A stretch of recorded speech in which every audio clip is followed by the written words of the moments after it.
Sky News. The full story first. Coming up, William and Kate break their silence over Andrew's relationship with Jeffrey Epstein. Wherever the royals go, questions about Andrew tend to follow.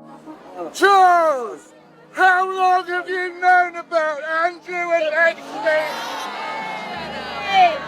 Not that those questions are always answered. Charles chose not to respond when he was heckled at Clitheroe train station on Monday. His son, Prince William, is trying, a different strategy. Ahead of the Prince's visit to Saudi Arabia, he and Catherine have released a statement expressing their concern and their support for Epstein's victims. This came as a surprise to all of us. It just says a lot about how they realised that they cannot bury their heads in the sand on this one. It's the first we've heard from the royals since the Epstein files were released. And it's also a neat bit of timing, because William would probably prefer to have the focus on his visit to a country that is itself not short of a dodgy prince or two. Our royal correspondent Rhiannon Mills is in Saudi Arabia.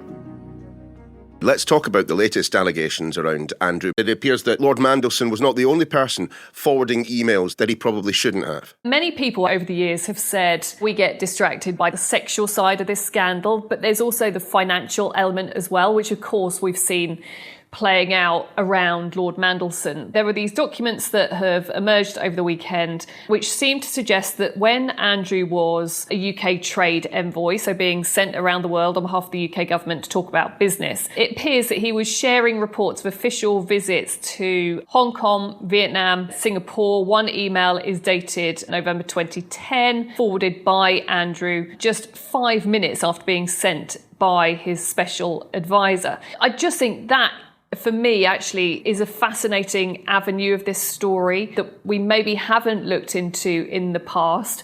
What information was Andrew party to? We know that Lord Mandelson, of course, is now being investigated for potentially and allegedly passing on market-sensitive information. Was Andrew in a similar position, and was he potentially passing information on? Of course, we have to stress that Andrew has denied any wrongdoing throughout all of this. But certainly I think it's another interesting avenue that people are certainly going to look into and explore more. William and Kate's statement this morning, it obviously came after those allegations emerged. So what did they say? This came as a surprise to all of us. Even before William had landed here in Saudi, it was clear that the palace knew they needed to raise it. This is an issue that everybody's talking about, the Epstein files. So in a way, just try and get it out of the way as much as they can. What they've actually said is, I can confirm that the Prince and Princess of Wales have been deeply concerned by the continuing revelations. Their thoughts remain focused on the victims. Some people have said to me, they're not saying very much, are they? And I think that's because the bar is so high. The expectations are so high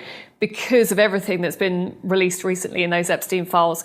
But I would say, actually, they've gone further than they've ever gone before. They have never publicly released a statement like this. And I just think that phrase, deeply concerned, it just says a lot about how they realise that they cannot bury their heads in the sand on this one. So why now? William is about to arrive in Saudi for what is a huge diplomatic trip for him. He isn't sent on that many overseas tours during the year, and yet the UK Foreign Office and the UK government have decided Saudi is a key target for us in terms of relationship building. However, clearly within the palace, they are very conscious of the fact that all eyes continue to remain on the Epstein files and how much they are continuing to reveal about the relationship between Epstein and his uncle Andrew. So in some ways, I think they've probably thought, do you know what?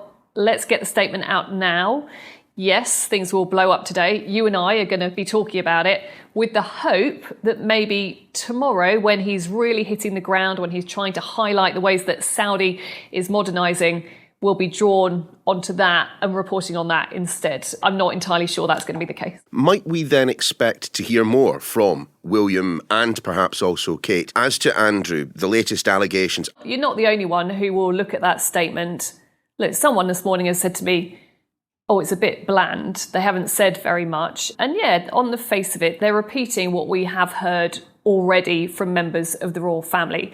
This line, we must think of the victims. We first heard that back in October last year. We heard it from Prince Edward last week when he was asked in Dubai. The King, it has to be said, ignoring a question that was thrown at him. I think what most people really probably want to know is, as a family, are you putting pressure on Andrew to do more, to speak to the authorities, which ultimately is what the victims and their lawyers are so keen for him to do, to share everything that he knew and saw in his time around Epstein. For the royal family, though, I think William will do his best in the next few days to just try and kind of focus on the job in hand. This is a really important diplomatic trip for him. You do have to think about the emotional toll that this has taken on them as a family.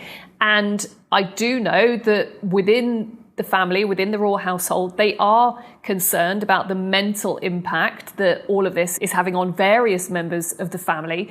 Therefore, I think they are trying to avoid as much as possible stoking the story or inadvertently blowing it up into more than it already is. So that, I think, is why they're really careful about what they say and when they say it. Let's focus on the trip specifically. Why is William there? We do know that there have been quite close ties between the House of Windsor and the Saudi royal family in the shape of Charles himself. There's some brilliant pictures of Charles when he was Prince of Wales over here doing some sword dancing. And I found it quite amazing to think that he'd actually been to Saudi 12 times. And when you speak to people who know this part of the world, they will say that here in Saudi, they have such a high affection for our now king. They see him as one of them. And that really underpins the importance of William being here. Any trip by a member of the royal family is signed off by the Royal Visits Committee. It's not by accident that he's been sent here. It's probably in the last 6 months that they've decided that this is a key target for the UK. It was described earlier, Saudi, as yes, a diplomatic and religious centre, but it's rapidly becoming a commercial centre. But look, it's not without its potential controversies, of course. Those who know Saudi will talk about kind of the rapid change, social change that's happened here. But there are those, the human rights groups, who say that's not happened rapidly enough and not in the areas where it needs to. An expert in the region was saying to me earlier on today that we're not seeing westernisation here, we are seeing modernisation. And while there is social liberalisation, that isn't leading to political liberalisation. And that is why there's this controversy about William being here, but also the importance of the conversations that he can have, member of the royal family to member of the royal family, and he will spend a lot of time with the Crown Prince, Mohammed bin Salman, and those conversations being seen as really important for the UK. I can understand the importance to the United Kingdom, but MBS, the Crown Prince, the CIA believes that he was the one who ordered the killing of the journalist Jamal Khashoggi in the Saudi embassy in the United States. So it just feels slightly weird for me to hear William lecturing his uncle on his historical relationship with Jeffrey Epstein whilst he sits down with Mohammed bin Salman. I can see why you'd say that, but they are two separate issues. They're being seen as really important peers, William and MBS, and the conversations that they can have are seen as very powerful.